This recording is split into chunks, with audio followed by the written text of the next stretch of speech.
Hello, hello, hello, hello. Happy Friday, everyone. Happy Friday. My name is Mia Delan. If tonight is your first time you're about to assist me, I want to welcome you. So, tonight we're going to do some English phrases. So, if you guys could please share the live, invite a friend. I'm going to give you guys 30 seconds and I will be right back. Thank you.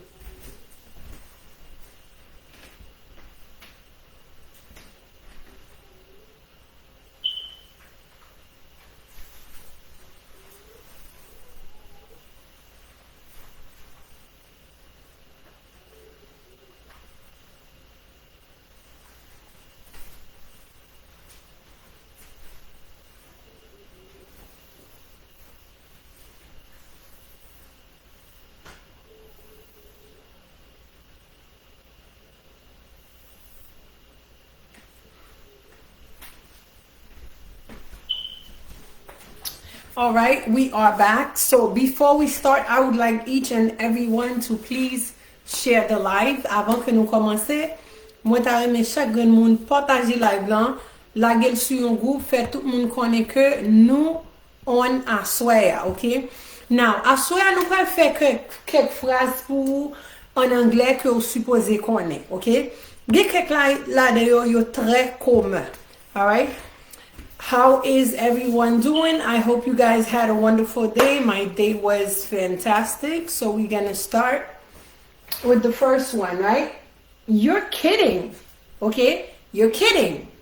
Now, non seulement ou supposé essayer de prononcer le bien, mais en même temps tout comme on dit nous, langue nan li marche ensemble avec ton tout. Okay? You're kidding, right? You're kidding. Wap jwe, right? Wap jwe, ba vre? Ou bien, wap fe blag? You're kidding, right? Ou bien, wap pense, pa vre? That's not true. That's not true. That's not true, vle di, se pa vre. Okay? Now, if you look up here, mwen fe kontraksyon. Pou ki sa mi apostrophe nan la? Se parce que, au lieu pou m di, that is not true, nous fait contraction pour nous faire le plus court pour nous dire that's not true. C'est pas vrai. That's not true. C'est pas vrai. You can count on me. You can count. Ça veut dire que ou ka compter sur moi. You can count on me. Can I count on you? Can I? Est-ce que? Can I count on you? Est-ce que ka compter sur? Yes.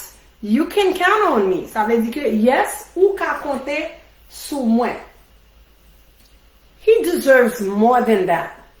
He deserves more than that. Ça veut dire que monsieur méritait plus que ça. You deserve more than that.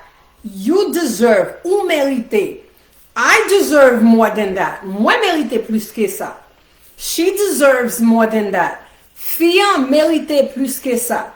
He deserves more than that. Monsieur méritait plus que ça. We deserve more than that. Nous méritons plus que ça.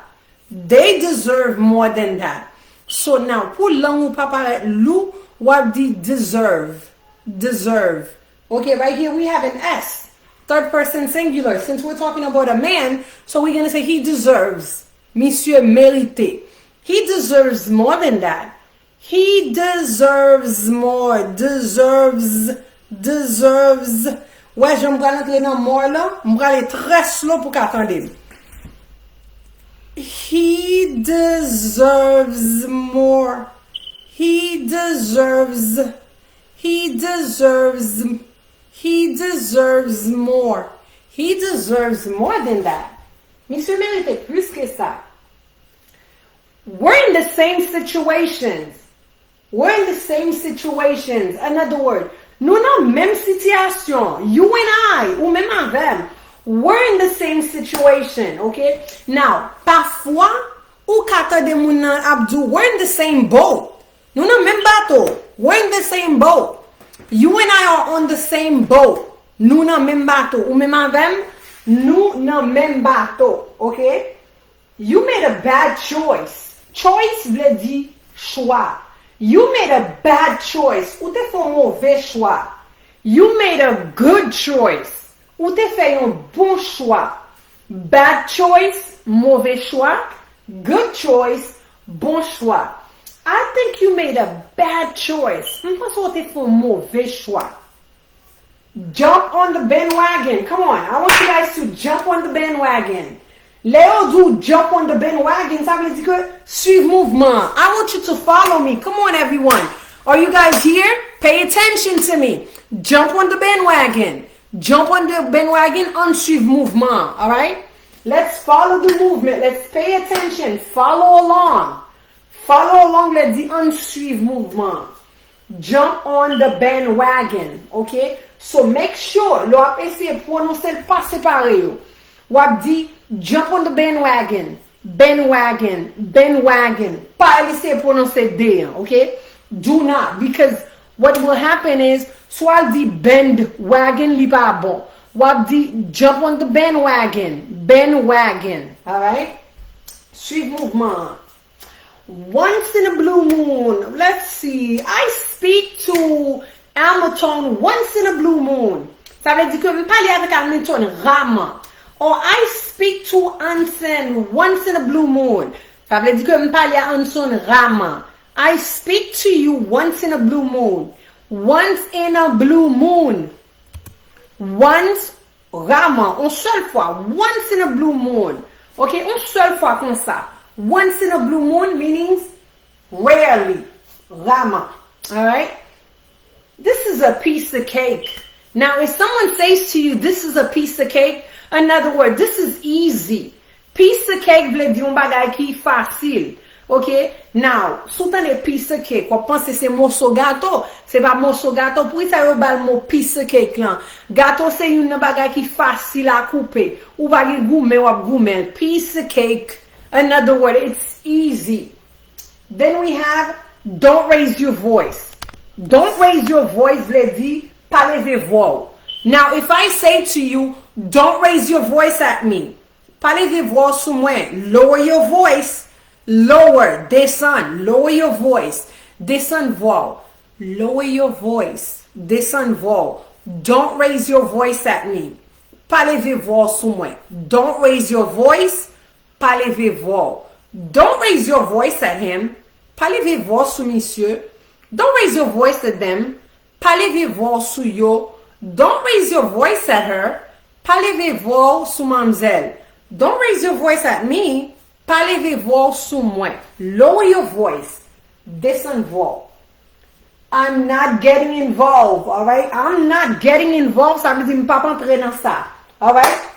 Normally, if you have two people that are fighting or they are arguing about something, you can say, listen, both of you guys are my friends, I'm not getting involved, okay?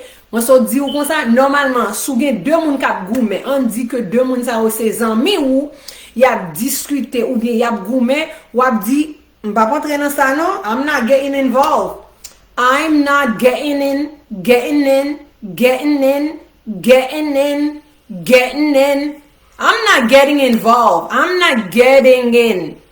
Getting in, okay? Now, the reason why it's important for you guys to do connection, it's because get kek phrase ke wap di verbally, you need to attach the words, okay? When I mean attach the words, not in writing, but verbally. For example, I'm not getting in. Getting in. I'm not getting involved. Another word. M'pa kontre nan sa. Alright? Don't put me in it. Don't put me in it. Vle di, pa metem la dan. Don't put me in it. I'm not getting involved. Pa metem la dan, mwen pap rentre nan sa. Alright? Okay, so we're gonna go over them one more time. I want you guys to listen carefully while some of you guys are taking notes. Number 1. You're kidding, right? Wapwa se, pa vwe? Weton ke mba wan? You're kidding, right? I'm sorry, Michael, you're kidding, right? Wapwa se, pa vwe? That's not true. That's not true, vle di se pa vwe. Si yon moun ap bay manti sou, I don't know what you're talking about, but that's not true. Bagan ki so ap pale lan, se pa vwe. You know what? You can count on me. You can count on me. Sa vle di ke ou ka konte sou mwen. You can count on me. He deserves more than that. Monsieur mérite plus que ça. I don't know why you're treating him this way, but he deserves more than that. Another word. M'a kon pou ki so traite monsieur comme ça, but il mérite plus que ça. All right? Now, don't feel bad. We're in the same situation, you know. Pas sentou mal. Nous nan même situation. You and I, we're on the same boat. Ou même avem, nous nan même bateau. I'm going through the same thing. Lem do I'm going through the same thing. Ça veut dire que, when I'm même bagay lan tout, ma passe même situation. I'm going through. Ma passe nan. I'm going through the same thing with you. Ma passe nan même bagay ensemble avant. So, we're in the same boat. Nous nan même bateau. Another word. Nous nan même bagay lan. Okay? Listen, you made a bad choice. Tande, ou te fon mauvais choix. Yes, you made a bad choice. I made a good choice. Moi te fait un bon choix. I made a good choice, but you made a bad choice. Ou te fait un mauvais choix. Listen, jump on the bandwagon. Jump on the bandwagon means follow along, suivre mouvement, right? I talked to her once in a blue moon. On parle ensemble avec Rama. Once in a blue moon. On l'est comme ça. This is so easy. This homework is a piece of cake. Ça veut dire que ça vraiment facile. De voir ça, c'est un morceau gâteau. Yo bagay qui facile. Lower your voice. Don't raise your voice at me. Don't raise your voice. Ça veut dire que parlez voix. Don't raise your voice at me. Parlez voix sous moi. I'm not getting involved. I'm not getting involved. Ça veut dire que pas entrer dans ça. Okay? I know you and your sisters are arguing, but I'm not getting involved. M'kone ou même avec so yo n'a discuté, but moi pas entrer. Both of you guys are my friends, so I'm staying out of it. I'm staying out, bledi. Ma prete de yo ça, alright? I don't want to be involved. M'pas besoin entrer. I'm staying out of this. Ma prete de yo ça. Both of you guys are my friends. I'm not getting involved. Nous tous les deux ses amis, so m'pas rentrer dans ça. You can count on me. Ou ka compter sur moi. Wait, that's not true. C'est pas vrai. That's not true. C'est pas vrai. What? You're kidding, right? Wap jouer, pas vrai? Wap penser, pas vrai? Same thing. Listen, you made a bad choice. Ou te font mauvais choix. You need to jump on the bandwagon. Okay? Ça veut dire que ou besoin pour suivre mouvement. While I speak to my cousin once in a blue moon. M'parle ensemble avec cousin Rama. This homework is easy, piece of cake. De voir ça facile. Don't raise your voice. Parlez voix. I'm not getting involved. Moi pas entrer. Okay? So what I'm going to do is I'm going to go over them one more time and I want you guys to listen carefully for the pronunciation, okay? That's one of the most important things is how you pronounce them, all right? Number one, you're kidding, right? What was say, pas vrai? That's not true. C'est pas vrai. You can count on me. Ou ka compter sur moi? He deserves more than that.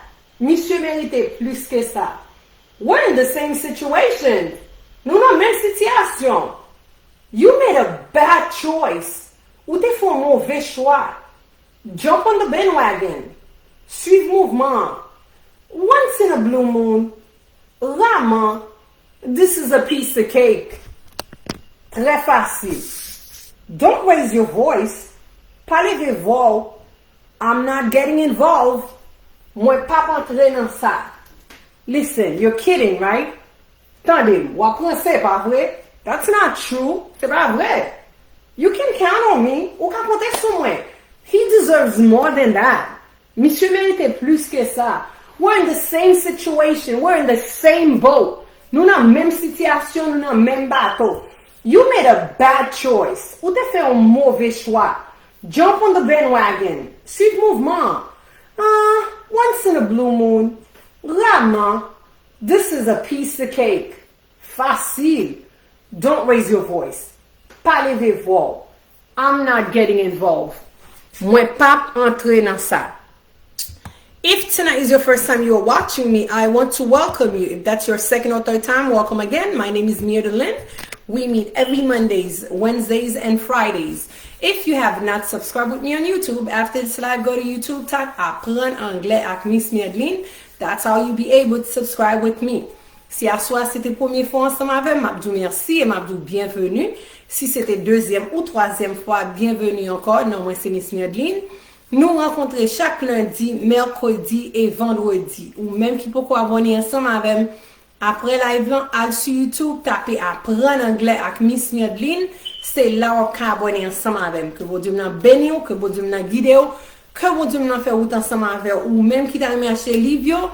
Ou avez besoin 3 livres, un CD, shipping inclus, ou qu'à contacter 772-777-0091 ou bien 617-419-5381.